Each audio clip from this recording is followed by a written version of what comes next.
안녕하십니까. 6월 11일 오전 11시를 넘겼습니다. 이재명 정권 출범 오늘이 딱 일주일째입니다. 이제 제가 예언한 대로 이재명 황제 대통령 시대가 명실공히 개막됐습니다.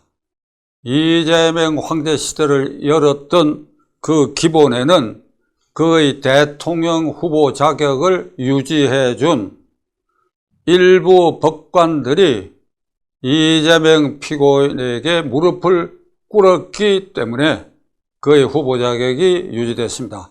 1차로는 1차 공직선거법 위반 사건의 성남지원의 최창원 부장판사 대법원의 권순일 대법관이 연결된, 그리하여 무죄로 판결해서 일단 자격을 회복시켰고, 둘째로는 2023년 9월 20일 피의자 이재명에 대한 구속영장을 유창훈 부장판사가 황당무계한 이유로 기각했어. 국회에서 체포동의안이 가결된데도 불구하고, 그리하여 그가 구속에서 재판을 받게 되면 오늘날 대통령 후보 자격이 유지되지 않았을 것이다. 그래서 그도 이재명 피고인에게 무릎을 꿇었다. 세 번째는 3월 26일 고등법원의 새 부장판사가 2차 공직법 선거 위반에 대해서 터무니없는 이유로 무죄 판결을 했어. 그럼 대법원은 어찌해야 되느냐? 파기해서 환송했는데 대법원은 이 사건이 유죄라고 판단한 겁니다. 그러면 3심제 아래서 대법원이 유죄라고 하면 그게 유죄지요. 근데 굳이 고등법원의 절차를 거쳐서 고등법원에서 유죄 판결을 해갖고 다시 올려보내라? 이게 무슨 일입니까? 국가의 중대사회 최고법원에 10명의 대법관이 유죄라다, 고등법원 무죄는 잘못했다 한다면 그 스스로 판단을 해야 될 거 아니에요. 그리고 정치 도의상으로도 최고법원이 이재명 후보의 후보 자격이 없다고 했다고 한다면 정치 도의상으로도 민주당이 후보를 교체하든지 해야 될 거예요. 그러나 우리에게 그런 걸 기대할 수가 없습니다. 자관 이런 절차를 거쳐서 그는 후보 자격을 취득했고, 그리고 대통령에 취임했는데 어제 그저께부터 이제 그와 관련된 모든 형사사건이 전부 무기연기됐어. 이제는 그 법원이 앞장서서 헌법 84조를 함부로 그렇게 해석할 일이 아닌데 이걸 쳐들어가지고 이제 그의 임기도 법원이 보장을 해줬다. 후보 자격을 유지해주고 이제 당선돼서 그의 임기도 보장해줬다. 이게 법원이 우리 사법사상, 이걸 이런 표현을 해서 어떨지, 위대한 결정과 결론을 내렸다. 그러면 국민의힘당은 이 과정에서 이재명 황제 대통령 출범에 정치 도의상으로 책임이 없느냐? 최고의 책임은 윤석열 전 대통령과 그리고 국민의힘당이 최고의 정치 도의적 책임을 져야 된다. 이걸 막았어야 된다. 못 막기 위해서 최선을 다했느냐? 그것도 아니다. 작년 4월 10일 22대 국회의원 선거가 어째서 이재명 일당에게 압도적 승리를 이끌게 해줬느냐? 그게 국민의힘당의 책임질 사람은 없느냐? 첫째, 그 이후에 탄핵 남발, 특검 남발, 포각 무도한 헌법 질서를 파괴하는 행위를 하는 저 민주당에 대해서 그러면 정권과 107명의 국회의원들이 유효한 투쟁을 했느냐? 그 다음, 이번 김문수 후보를 창출해내는 과정에서 그게 정상적으로 이루어졌느냐? 온갖 회개한 협잡질이 이루어지지 않느냐? 그러니까 정권이 넘어갈 수밖에. 107명 여러분들은 명심해야 할 한 가지 우선 말씀드리겠습니다. 3년 전에 윤석열 후보가 당선되고 3월 9일, 5월 10일 취임하는 그 2달 사이에 이미 이재명 정권을 뒤에서 뒷받침하고 있는 좌파 세력의 똘똘 뭉쳐가지고 선거에 막 당선되고 취임도 하기 전인 대통령 당선자를 향해서 탄핵, 퇴진 운동을 시작했어. 그해 가을에는 정의구현 4대당까지 나와서 시국미사를 하면서 탄핵해야 된다 그러고, 그중에 어떤 강경 신부는 해외 순방하다가 돌아오는 대통령 제독에 떨어지라고 얘기하는 그것에 다 발맞춰가지고 초기부터 탄핵 운동을 시작한 그런 옹골차다는 게 좋은 의미인데 하여간 옹골차고 응집력이 강한 이 세력의 기반 위에서 황제 대통령이 탄생한 것은 어떤 의미로 보면 필연적이다. 자, 여기까지 얘기를 하고, 그러면 국민의힘당이 야당으로 전락한 이 시점에 어떤 길을 가야 되고 무엇을 해야 되고 무엇을 반성해야 되고 하는 것에 대해서 여러분과 함께 생각해 보기로 하겠습니다.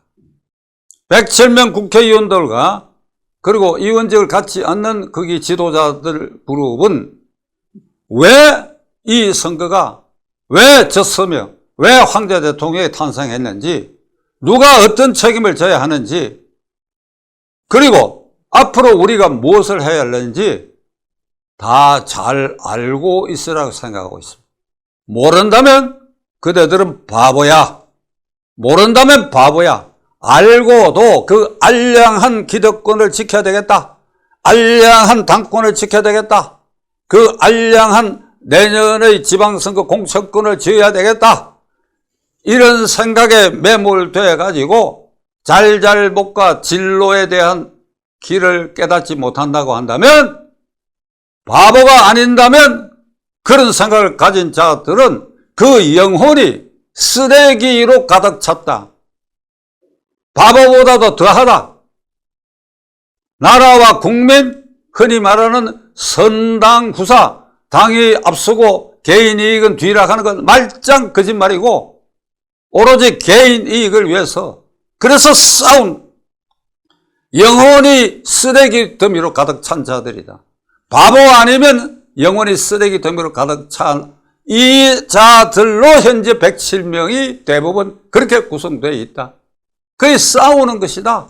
싸워라. 문 걸어 잠그고 싸워라. 이왕 싸우면 피 터지게 싸워라. 이왕 싸우면 좀 좋은 모습으로 싸울 수 없느냐? 올림픽 종목에 격투기가 있어요. 권투가 있어, 권투.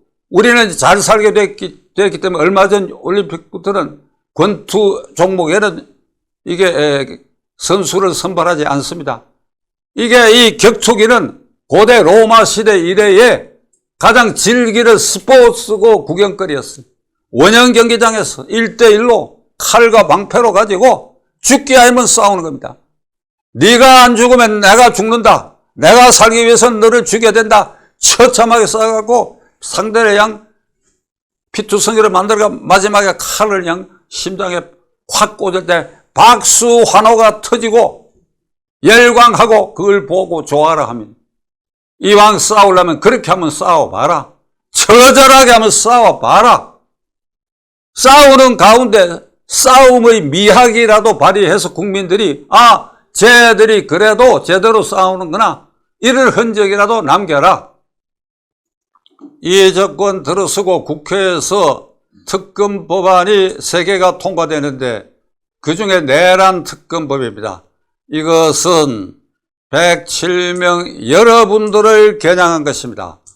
이 특검이 직무를 시행하게 되면 107명 거의 대부분이 소환당해가 조사를 받을 것이고, 그중에 12월 3일 저녁에 계엄 해제에 불참했던 원내대표단 등 핵심 고리 역할을 한 사람들은 내랑 방조죄로 구속 또는 사법 처리가 될 가능성이, 여러분들은 지금 태풍 앞의 촛불 신세야. 이런 가운데도 싸우고 있어. 여기에 대해서 어떻게 대응할 것이냐. 확정 판결도 나지 않았는데 내란이라는 프레임을 씌워가지고 하는 저 포각 무도한 행위에 대해서 그대들은 안중근 의사나 윤봉길 의사와 같은 결기를 보여야 할 그런 순간이 와 있다 하는 걸 그대들은 명심해야 됨. 오늘 결론은 어제에 이어서 이 국민의힘 당은 이제 특검법이 발효되고 그래 쑥대밭이 되면 드디어 이 정권은 국민의힘 당을 헌법 8조에 의해서 내란 선동 방조 정당으로 헌법재판소에 정당 해산 제소 청구를 할 것이고 헌법재판소는 저들이 장악해서 아마 정당이 해산될 위험이 굉장히 높은 지금 처지. 이걸 생각하면 제가 이 말씀을 드리는 순간 제가 절치부심한 통분한 심정이 드는 것은 작년 1년 전부터 윤석열 대통령에게 탄핵 남발하고 특검 남발하고 온갖 반국가적 반민주적 법안을 통과시키는 저 더불어민주당 이재명이 지도하는 저 정당은 헌법 8조의 자유민주 질서를 파괴하는 조직활동 목적을 가진 정당이니까 헌법재판소의 대통령이 정당 해산 제소권을 하라고 줄기차게 얘기했습니다. 윤석열 전 대통령은 저의 이런 줄기찬 제하에서도 그 운동을 일으켰어요. 그런데 12.3 계엄으로 대응하다가 되치기 당해가지고 오늘날 이 꼴이 되고 말았다. 여러분들은 지금 그런 운명에도 처해 있다. 어떻게 하면 사느냐? 길은 있다. 내가 꼭 말을 해야 되겠느냐? 내가 지켜볼 생각이다. 끝으로 어제에 이어서 오늘도 20대, 30대 젊은이들에게 간절하게 호소합니다. 이재명 황제 대통령 시대의 이 발호도 어느 정도 맞고 그에 대응하는 야권 세력도 결집하여서 국민의힘 당이 그나마 그 중에서도 몇 명이라도 제대로 대응할 수 있는 기반을 만들 수 있게 하기 위해서는 국민이 일어나야 되고 그중에 20대 30대 젊은이들이 분기탱천하여 국민의힘 당에 대해서도 할 말을 하고 정권에 대해서도 할 말을 하는 여러분들이 나라의 주인은 국민이고 모든 권력은 국민으로부터 나오는데 그 주인의 핵심이 오늘 이 30대가 돼야 한다는 말씀, 여러분들이 뭉치고 여러분들이 응집하라, 이 말씀을 간곡히 드리고자 합니다.